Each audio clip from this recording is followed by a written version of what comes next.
Olá, graça e paz. Retomamos o nosso estudo 9, Gêneros Literários do Novo Testamento.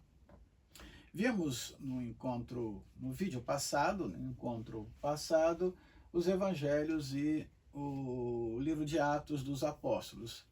Agora então veremos as epístolas e cartas e o Apocalipse enquanto literatura.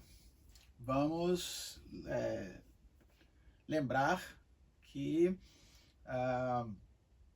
aquele princípio básico, né? A competência linguística, a competência literária. Bem, formas literárias exclusivas das epístolas. Credos ou hinos, ou seja, nós temos o que são credos. Credos são coleções, né, de ensinamentos. Nós temos declarações, né? Jesus é Senhor e Jesus é o Salvador. Então esses credos eles vão aparecer de uma forma muito evidente nas epístolas. O apóstolo Paulo ele será um grande sistematizador dos credos, a ponto de nós termos, inclusive, usarmos a expressão, né, o credo dos apóstolos. Hinos, isso é muito forte, né, no Novo Testamento. Nós temos a apresentação de vários hinos, e são mas no Novo Testamento nós vamos encontrar mais nas epístolas. Nós vamos encontrar talvez no Apocalipse, mas de uma forma um pouco diferente. Okay? Nos Evangelhos nós não vamos encontrar esses hinos. Nós vamos encontrar, às vezes, referência a se cantar hinos que já existiam, ok? Hinos do povo judeu. Regras domésticas, ou seja, como a vida deve ser vivida. Isso é muito exclusivo das epístolas, né? As situações do dia a dia, a forma pela qual deve se comportar à mesa, como devemos nos vestir, como deveria acontecer o relacionamento com as pessoas não cristãs. Então isso é bem exclusivo das epístolas. Frases de efeito, isso é muito interessante quando nós estamos lendo, se com um pouco mais de cuidado, e vamos encontrar umas frases que, retomando um dos nossos estudos anteriores, como aquela frase, como aquela palavra, que força aquela palavra, aquela expressão teve na época. Vemos ali quando pensamos em a expressão raça de víboras, né, lá no Evangelho. Então, a força das palavras de uma frase. E as frases de efeito são comuns nas epístolas, do tipo, tudo me é permitido. Então isso é um impacto. Opa, peraí, tudo me é permitido? Eu posso fazer qualquer coisa? Sim, né? Mas nem tudo convém. Então esse início de frase, ele impacta. É uma frase de efeito, né? O apóstolo não está dizendo que nós podemos fazer qualquer coisa, né? No sentido de que tudo é lícito. Sim, nós podemos fazer qualquer coisa.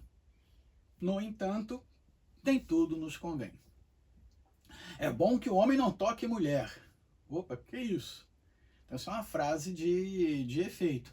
E o apóstolo, então, vai explicar esta frase, ok? Então, isso é exclusivo das epístolas. E essas listas de vícios e virtudes. Nós vamos encontrar, né, o apóstolo Paulo, Pedro, né, Paulo aparece mais porque ele tem mais cartas escritas. O Pedro também vai apresentar, né? Então, olha só, de um lado você tem as obras da carne, do outro lado você tem as obras do Espírito. Okay? Então, isso é uma exclusividade das epístolas. É importante nós compreendermos isso e na tarefa de interpretação entendermos o objetivo dessas exclusividades. Okay? Aquilo que é comum, eu tenho uma ferramenta comum, aquilo que é exclusivo, eu preciso entender que quais são as melhores ferramentas, as ferramentas específicas para a melhor compreensão dessa lista, né, de vícios ou de virtudes que eu estou estudando. Passamos então ao Apocalipse. Então o Apocalipse ele pode ser visto de formas diferentes. Mais uma vez, não existe uma única forma de nós olharmos o texto bíblico. Às vezes nós temos uma incompreensão, e eu entendo porque às vezes a incompreensão é porque nós não falamos, não ouvimos ou não estudamos. Achamos que a Bíblia só tem uma forma de ver. E como nós somos muito... agimos em grupos fechados, normalmente nós achamos que a melhor forma, ou a única forma, ou a forma correta de ver a Bíblia é a nossa, né? Evangélicos ou católicos. Dentro dos evangélicos, não. Batistas, presbiterianos, metodistas, nós temos essa má compreensão do olhar para o texto bíblico. Bem, o Apocalipse ele pode ser visto como epístola. E aí o aspecto mais forte são as cartas às 7 igrejas. Então, olhar Apocalipse como epístola tem uma consequência na tarefa de interpretação. Tá? Se é uma epístola, eu devo usar as ferramentas de interpretação que são próprias à interpretação de uma epístola. E enquanto epístola, os destinatários eram cristãos identificáveis. Vamos lembrar que as epístolas sempre eram encaminhadas para pessoas específicas. A igreja em Éfeso, a igreja em Tessalônica. Então, assim, há um lugar específico, pessoas específicas. Entender Apocalipse como epístola significa este livro foi escrito para cristãos que eram identificáveis na época. O fato de nós não identificarmos não significa que isso não seja verdade. Simplesmente significa que nós não conseguimos identificar os primeiros, né, ou os leitores originais, né, os leitores daquela época a quem Apocalipse, enquanto epístola, foi encaminhada. A outra forma de nós observarmos e interpretarmos o Apocalipse é como profecia. Tá? Então não é uma parábola, mas é um livro profético. E aí nós temos três possibilidades. A primeira é a interpretação preterista, de pretérito, né, de passado. Então o Apocalipse ele registra fatos que já aconteceram, tá, naquela época, ok? Então, quando os leitores primeiros estavam tendo acesso àquele texto, estavam considerando fatos que já haviam acontecido. E no nosso caso também, né? Nós podemos olhar o Apocalipse hoje, ao interpretarmos, e não, são fatos do passado. Então, tudo aquilo já aconteceu, ok? Para entendermos como uma interpretação futurista Apocalipse, o que está registrado em Apocalipse eu leio e nada daquilo aconteceu, ainda está para acontecer. Okay? Isso é sempre interessante porque essa é uma discussão antiga e vamos pensar que uma leitura dessa há 100 anos atrás, fatos do passado estariam há 100 anos atrás.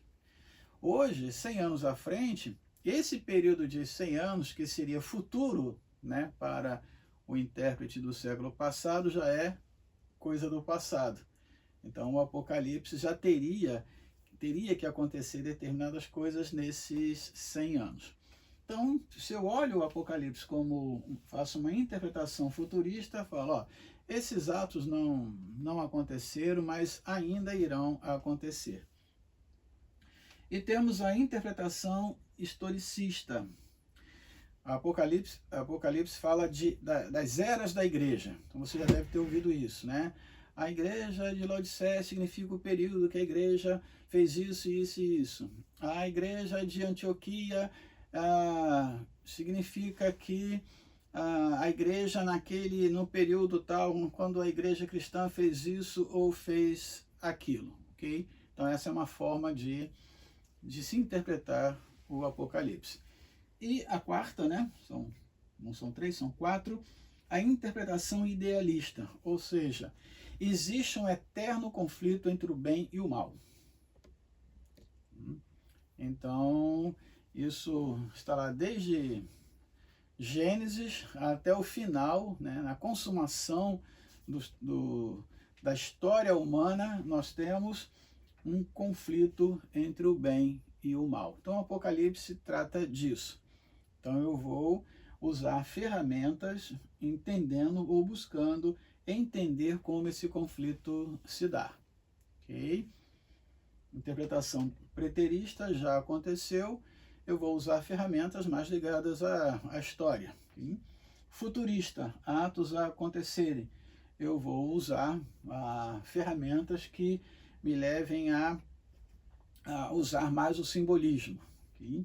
Então, que sinais eu encontro aqui para quando determinada coisa irá acontecer? A historicista, eu vou pegar esse texto de Apocalipse, eu vou pegar a história da igreja e vou procurar então fazer uma interligação. E a interpretação idealista, eu vou procurar então que conflito é esse, como esse conflito se dá, quando começou, quais são as implicações deste conflito, inclusive nos nossos dias. E temos, por fim, a Apocalipse como literatura apocalíptica. O que significa isso? Apocalipse é o nome do livro, mas existe a literatura apocalíptica que não é só exclusiva do livro de Apocalipse. Ok? Nós temos relatos, literatura apocalíptica, tanto no Novo Testamento, como também no Antigo Testamento, como no mundo ao redor. Okay? A cultura grega, cultura romana, os outros povos também tinham literaturas apocalípticas. É um gênero literário não restrito apenas ao povo judeu ou à Igreja de Cristo. E, por esse aspecto, nós temos o simbolismo. Toda literatura apocalíptica ela é extremamente simbólica. Seja no Egito, seja no Novo Testamento, seja na Grécia, seja em Roma, a literatura escandinava. Então, ela é plena de simbolismo. Então, daí o cuidado de nós, ao termos essa percepção, não usarmos a interpretação literal. Podemos cair em sérios riscos. Um outro aspecto interessante é que Apocalipse tinha sentido para o leitor original. Não há como a gente achar que João, considerado escritor de Apocalipse, escreveu um livro que não teria sentido para os seus leitores. Então, de alguma forma, os leitores originais entenderam o recado. A questão é que nós não temos os comentários dos leitores originais. Nós não temos relatos, não temos escritos dos leitores originais. Mas, com certeza, Apocalipse tinha sentido para o leitor original. Repetindo, embora para nós hoje possamos aí encontrar dificuldades. O livro de Apocalipse ele não foi escrito para leitores de 2000 anos depois, para aqueles leitores, okay? Mas tem aplicação até aí o final da história da humanidade.